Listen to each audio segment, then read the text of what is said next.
Ole Miss is in action this week after a much-needed bye. The number 12 ranked Rebels will travel to Fayetteville, Arkansas to take on the number 22 ranked Arkansas Razorbacks. Hello everyone, Sudu Upadhyay here with the Ole Miss Spirit. Ole Miss has not had great luck against Arkansas recently. In 2014, Ole Miss's prolific offense was shut out in Fayetteville, losing 30-0 to the Razorbacks. Of course, last year the Rebels put up 52 points on offense, but Arkansas pulled away in double overtime with a 53-52 win. That loss to Arkansas knocked Ole Miss out of SEC title contention and ended any hopes of a college football playoff berth. So a little bit of motivation to win this year for the Rebels, but that motivation alone won't be enough. Let's take a look at the keys to victory for Ole Miss.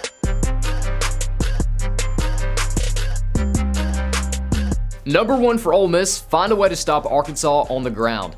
Alabama and Texas A&M did a great job in limiting Razorbacks running back Riley Williams. Williams only had 79 rushing yards against A&M, while the Crimson Tide kept him under 50. Arkansas lost both of those games, so Ole Miss needs to take that blueprint and apply it in this game. It's going to be tough, though. Ole Miss's run defense is ranked 105th in the country, and the Rebels have already given up 12 rushing touchdowns this season. Number 2 for Ole Miss, how about finding a way to run the football? While the Razorbacks are a little bit better than Ole Miss in stopping the run, the difference isn't that big.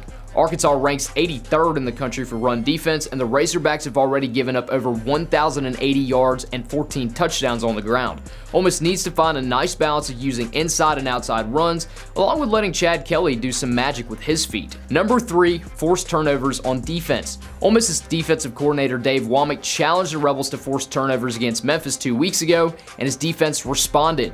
Ole Miss forced 4 turnovers against the Tigers, and the message against Arkansas has to be clear. The more often Chad Kelly and the Ole Miss offense has the football, the more likely the Rebels will leave Fayetteville with a W.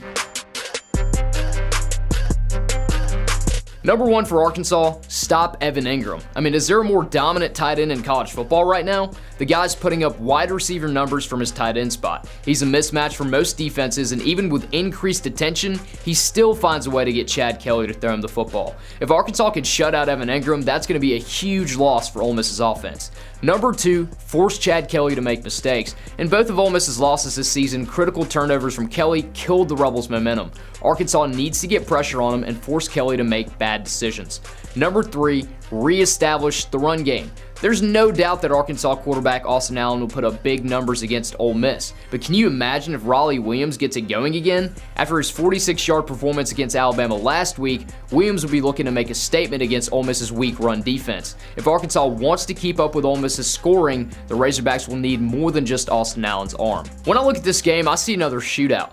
Both defenses have strong areas, but also some glaring holes. I think Ole Miss will score on Arkansas using its endless options in the receiving game and with Chad Kelly's legs. I think Arkansas is going to mix it up between the run game and Austin Allen, but in the end, I think Ole Miss's defense gets some critical stops, and the Rebels win this one 49-41.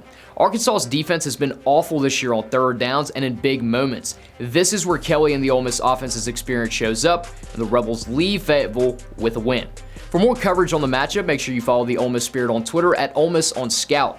Also visit omspirit.com every day for your daily dose of Ole Miss sports. For the Ole Miss Spirit, I'm Sudu Upadhyay. See you guys on game day.